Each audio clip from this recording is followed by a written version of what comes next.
لیکن اپنے عمل کے اندر، اپنے عقیدے کے اندر شرک کو کبھی برداشت نہیں کریں گے۔ اللہ کے نبی صلی اللہ علیہ وسلم نے جس چیز کی دعوت دی ہے، یا ایھا الناس قولوا لا الہ الا اللہ تفلحوا،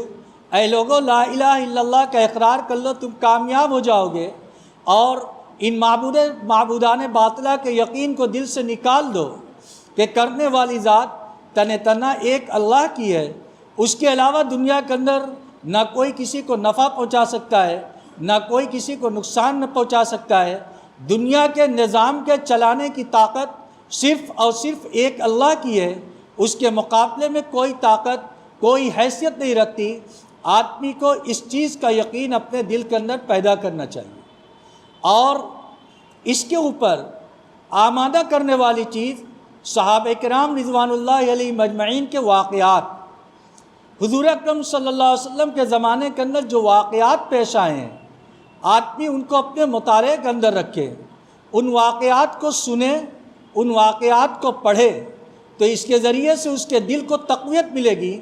اور اس کے دل کے اندر ایمان راسخ ہوگا اور ایمان قوی ہوگا۔ جب اللہ کے نبی صلی اللہ علیہ وسلم اس دنیا کے اندر تشریف لائے تو اس وقت کا جو ماحول تھا، ظاہر سی بات ہے کہ وہ ماحول موافق نہیں تھا، مخالف تھا، اور ایسا مخالف ماحول تھا کہ جب اللہ کے نبی صلی اللہ علیہ وسلم نے دعوت دی ہے توحید کی، تو وہ دعوت ان کے لیے اجنبی تھی۔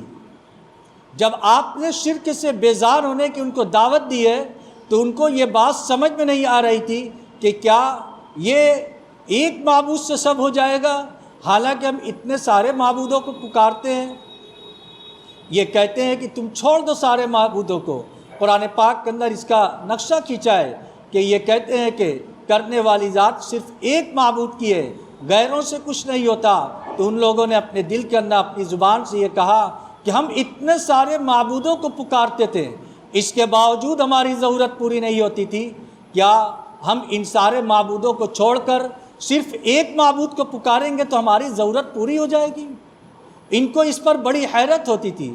اور اس کے اوپر ان کو بڑا تعجب ہوتا تھا۔ قرآن پاک کے اندر اس سورہ صافات میں اس نقشے کو کھینچا ہے اور یہ ارشاد فرمایا کہ ہاں، کرنے والی ذات صرف تنہا ایک اللہ کی ہے، اس کے علاوہ جس کو یہ پکارتے ہیں وہ تو اپنے اوپر بیٹھے ہوئے مکھی کو ہٹانے کے اندر بھی دوسرے کے محتاج ہیں، کہ اگر ان کے اوپر کوئی چڑھاوا چڑھا دے اور چڑھاوا چڑھانے کے بعد اگر وہ اپنے اوپر مکھی بیٹھ جائے تو اس کو بھی اپنے سے دفع نہیں کر سکتے، تو وہ کیا دوسرے کو نفع پہنچائیں گے، کیا دوسرے کو نقصان پہنچائیں گے؟ اس لیے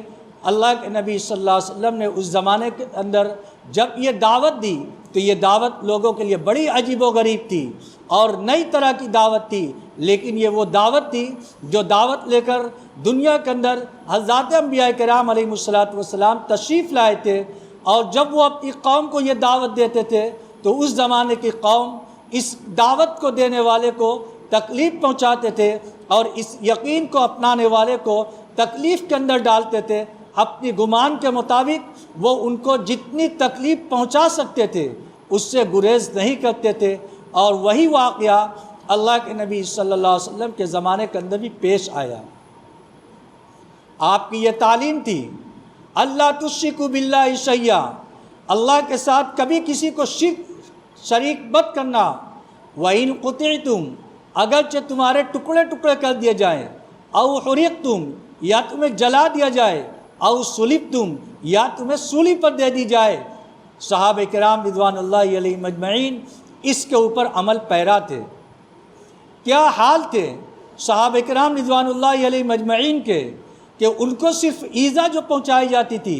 تکلیف جو پہنچائی جاتی تھی، وہ اس بنیاد پر کہ وہ اس کلمے کا اقرار کرنے والے تھے۔ اتقتلون رجلا ان یقول ربی اللہ وقد جاءکم البینات۔ حضرت ابوبکر صدیق رضی اللہ تعالیٰ عنہ نے جب سب سے پہلا خطبہ مسجد حرام کرنا دیا تھا تو انہوں نے یہی ارشاد فرمایا تھا کہ اے لوگو، کیا تم صرف ایک شخص کو اس بنیاد پر قتل کرنا چاہتے ہو، مار ڈالنا چاہتے ہو کہ وہ یہ کہتا ہے کہ میرا رب اللہ ہے، اور وہ ہوائی بات نہیں کرتا۔ وقد جاءکم البینات، اور وہ اس کے اوپر تمہارے سامنے دلیل بھی لے کر آیا ہے، اس کو پروف کر رہا ہے، ثابت کر رہا ہے دلیل سے، لیکن اس کے باوجود تم اس شخص کے قتل کے درپے ہو۔ حضرت بلال حبشی رضی اللہ تعالیٰ عنہ کا کیا ظلم تھا، ان کا کیا گناہ تھا؟ ان کو رات بھر کوڑے لگائے جاتے تھے اور یہی کہا جاتا تھا کہ اس کلمے سے پھر جاؤ گے، اور جو تم جس چیز کا اقرار کیے اس اقرار کو چھوڑ دو گے اور ہمارے معبودان باطلہ کو ماننے لگو گے، جن معبودان کی ہم پرستش کرتے ہیں تم ان کی پیروی کرنے لگو گے اور ان کا عقیدہ رکھنے لگو گے، ہم تم کو چھوڑ دیں گے، بلکہ اس زمانے کے اندر اگر تم یہ کام کرو گے تو ہم تمہارے ساتھ اعزاز و اکرام کا معاملہ کریں گے۔ حضرت بلال حبشی رضی اللہ تعالیٰ جن کے دل کے اندر توحید رچ بس گیا تھا، شرک کی قباحت ان کے دل کے اندر بس گئی تھی، وہ اس تکلیف کو تو برداشت کر رہے تھے، رات بھر کوڑے کو تو کھاتے تھے، دن کو تپتی ہوئی ریت کے اوپر ان کو رکھ دیا جاتا تھا اور سینے کے اوپر چٹان رکھ دی جاتی تھی۔ آج اس واقعے کو بیان کرنا اور سننا تو بہت آسان ہے، لیکن ذرا اندازہ کریں کہ عرب کی گرمی جو مشہور ہوتی ہے، اس تپتی ہوئی ریت کے اوپر آدمی کو ننگی بدن لٹا دیا جائے اور پھر اس کے سینے کے اوپر چٹان رکھ دی جائے اور اس طریقے سے اس کو کھینچا جائے اور اس سے صرف یہ کہا جائے کہ تم اس کلمہ کو چھوڑ دو، ہم یہ ساری تکلیف دینا بند کر دیں گے۔ لیکن قربان جائیے ان کی عظیمت کے اوپر، قربان جائیے ان کی استقامت کے اوپر، ان کے دل کے اندر جب ایمان رچ گیا تھا، بس گیا تھا اور وہ توحید کے اوپر، اللہ کی ذات و صفات کے اوپر پختہ یقین رکھتے تھے، تو وہ شرک کے لیے کبھی تیار نہیں تھے، اور وہ اس کے لیے تو تیار تھے کہ ہم جان دے دیں گے لیکن کبھی شرک کے اندر مبتلا نہیں ہوں گے۔ وہ کون سی چیز تھی؟ وہ ایمان کے اندر طاقت تھی، اللہ کی ذات و صفات کے اوپر پختہ یقین تھا جو ان کے دل کے اندر جم گیا تھا، رچ گیا تھا، بس گیا تھا۔ جیسے بھی حالات آئے انہوں نے سارے حالات کو برداشت کر لیے۔ ایک بزرگ کا ایک قول، ایک جملہ کتاب کے اندر ملا جس سے آدمی کو بڑی ڈھارس بنتی ہے۔ جو وہ حالات آئے تو کہا کہ جب بھی کوئی حالات آئے تو دل کو یہ سمجھاؤ، دل پریشان ہو جاتا ہے حالات کو دیکھ کر، مضطرب ہو جاتا ہے، طرح طرح کے خیالات آنے لگتے ہیں، اس وقت دل کو یہ سمجھاؤ کہ یہ بھی گزر جائے گا، جو حالات ہے یہ حالات بھی گزر جائیں گے، اور ہر تنگی کے بعد آسانی ہے، ہر آسانی کے بعد تنگی ہے۔ ہم اگر آسائش کے اندر ماضی کو گزارے ہیں تو حال کے اندر تھوڑی تنگی آ سکتی ہے، اگر ہمارا حال تنگی کے اندر ہے، پریشانی کے اندر ہے، تو یہ یاد رکھو اس پریشانی کے بعد آسانی ہوگی۔ ہاں یہ الگ بات ہے کہ کبھی رات بڑی ہوتی ہے، دن چھوٹا ہوتا ہے، کبھی دن بڑا ہوتا ہے، رات چھوٹی ہوتی ہے، یہ تو لگا رہتا ہے، لیکن بہرحال رات کی تاریکی جتنی بھی لمبی ہو جائے، رات ایک نہ ایک وقت ختم ہو جاتی ہے اور دن نمودار ہو جاتا ہے، روشنی نکل آتی ہے۔ ایسے ہی جو حالات ہیں یہ حالات ایک دن ختم ہو جائیں گے، پھر اس کے بعد روشنی آئے گی، پھر اس کے بعد امید کی کرن نکلے گی۔ لیکن یہ کب ہوگا؟ جب آدمی اپنے عقیدے کے اندر، اپنے یقین کے اندر پختہ ہوگا اور اس کے اوپر جمع ہوا ہوگا۔ اور ایسا بھی نہیں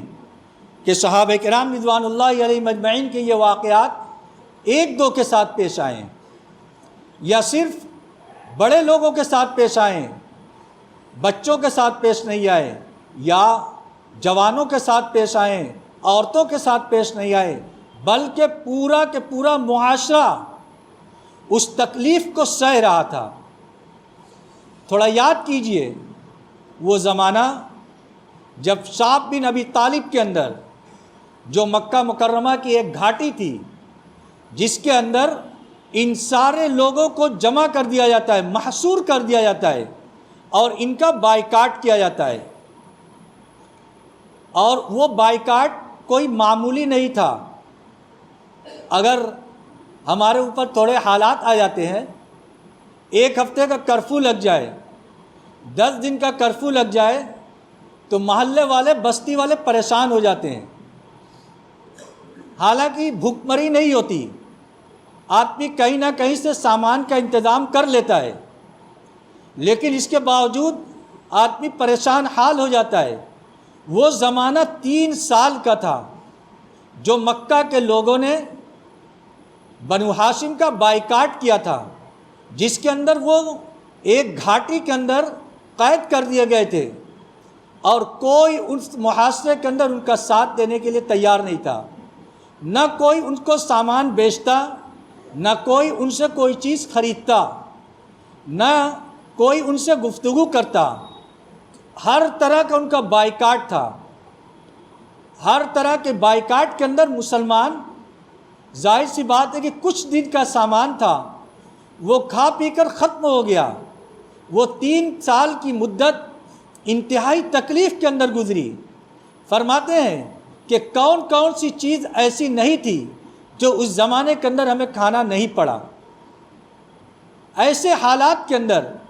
3 سال کے اندر جو دقت آئی ہے، پریشانی آئی ہے، اس کے اندر مرد بھی ہیں، عورتیں بھی ہیں، بچے بھی ہیں اور جوان بھی ہیں، لیکن کسی نے کلمہ اور اسلام کو نہیں چھوڑا، ان حالات کو برداشت کر لیا، اور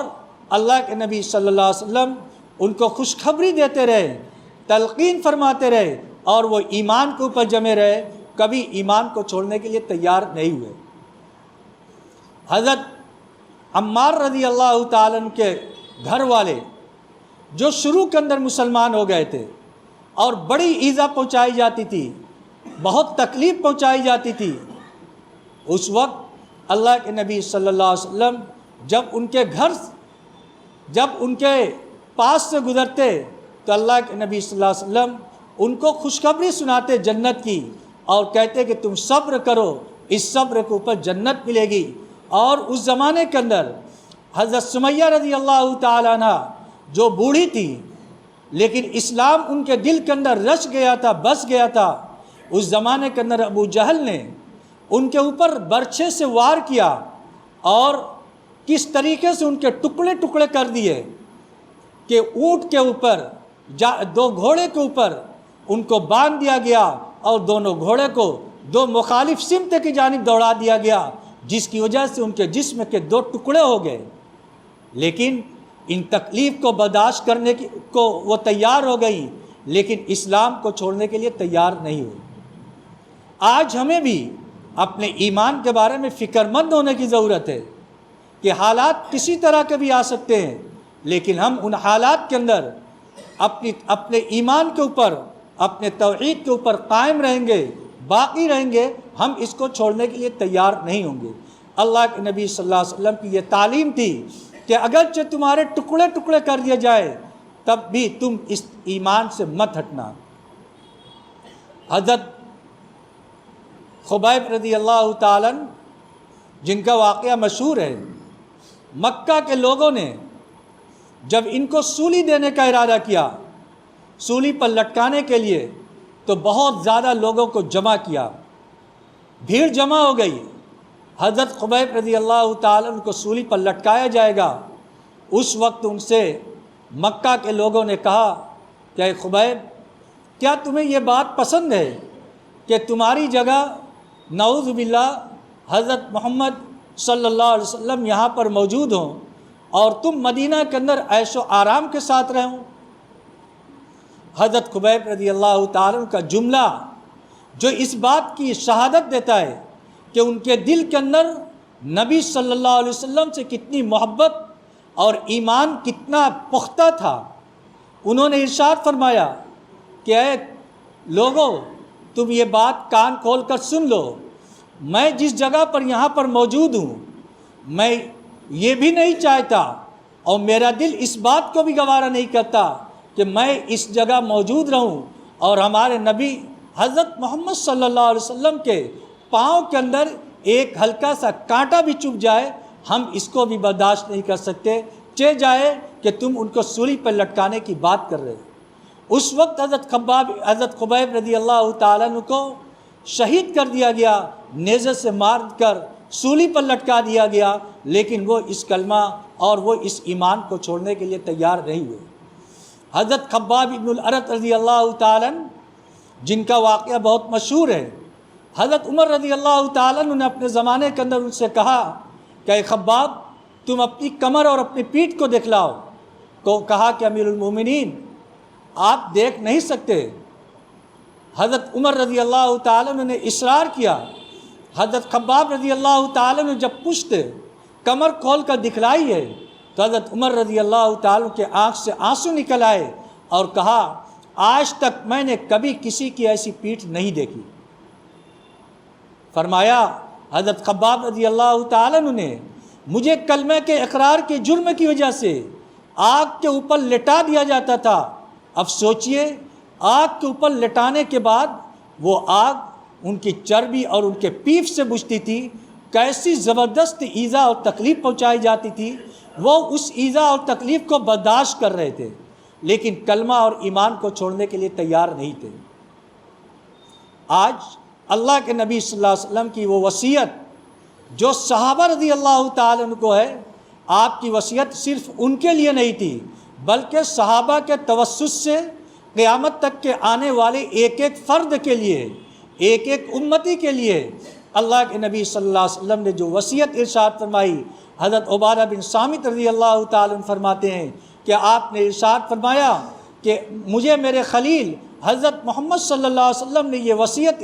ارشاد فرمائی، تاکیدی حکم دیا، اللہ تشرک باللہ شیئا، کہ تم اللہ کے ساتھ کبھی بھی کسی کو شریک مت کرنا۔ وَإِن قُتِلْتُمْ، اگرچہ تمہیں ٹکڑے ٹکڑے کر دیا جائے، او حرقتم، یا تمہیں جلا دیا جائے، او قتلتم، یا تمہیں قتل کر دیا جائے۔ یہ نصیحت صرف صحابہ کرام کے لیے نہیں تھی بلکہ یہ نصیحت ہمارے لیے بھی ہے۔ ہم بھی اپنے ایمان کے اوپر ثابت قدم رہیں۔ اس کے اوپر اللہ رب العزت ہماری دنیا کے اندر بھی سرخ روئی عطا فرمائے گا اور آخرت کے اندر بھی ہمیں جنت عطا فرمائے گا۔ اللہ رب العزت ہم سب کو کہنے سننے سے زیادہ عمل کی توفیق عطا فرمائے۔ وآخر دعوانا الحمدللہ رب العالمین۔ مزید علماء کے بیانات سننے کے لیے ترغیبی بات چینل کو سبسکرائب کریں۔ جزاک اللہ۔